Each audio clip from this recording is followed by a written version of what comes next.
sim lưng protection aku gila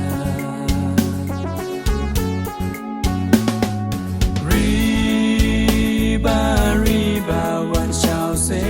ngang hasla berpay pi hun se bangan emarwe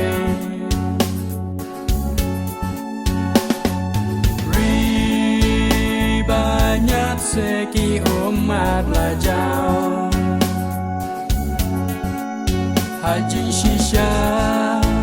sa shi sen hanga to pao để tăng ma pi I drink man no man da ya pingan wa pi day ma pi ka jinker man ta sa ta hardware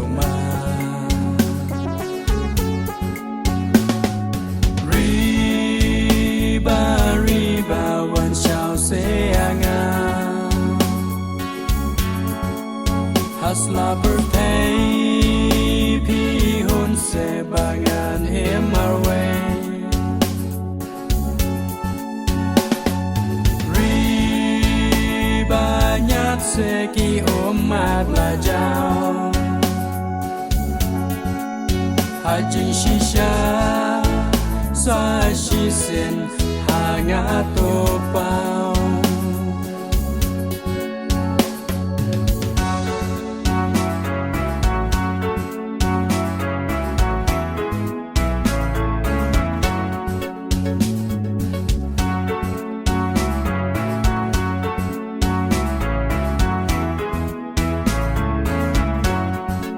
riba ba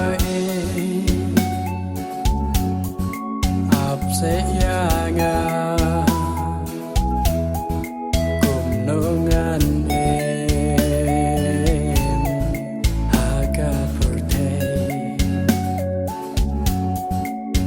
chicken tin quen sẽ nga ngày cha pi qua đêm mare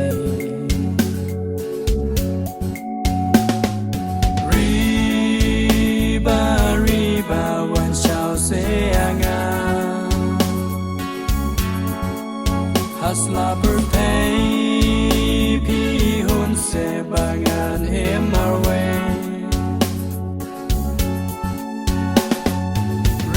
riba nyat se ki omat la jao hajin shisha sa shi sen hanga to pao jing suk shano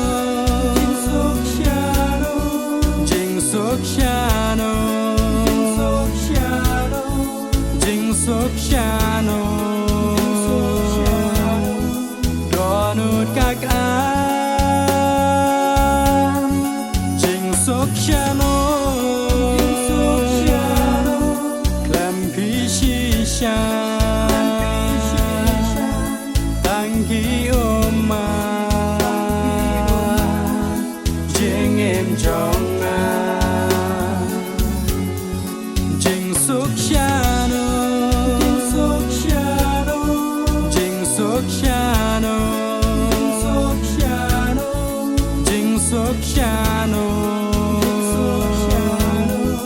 donut kak an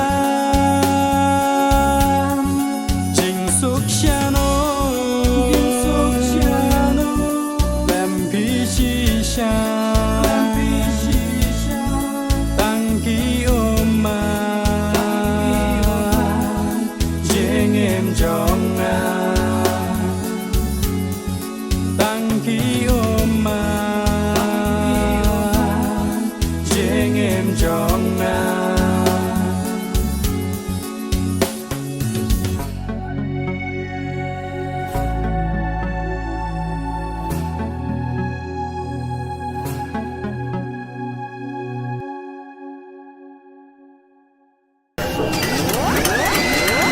like my channel, please tell to your friend. If you don't like, please tell me so that I can make it the best. Thank you for watching.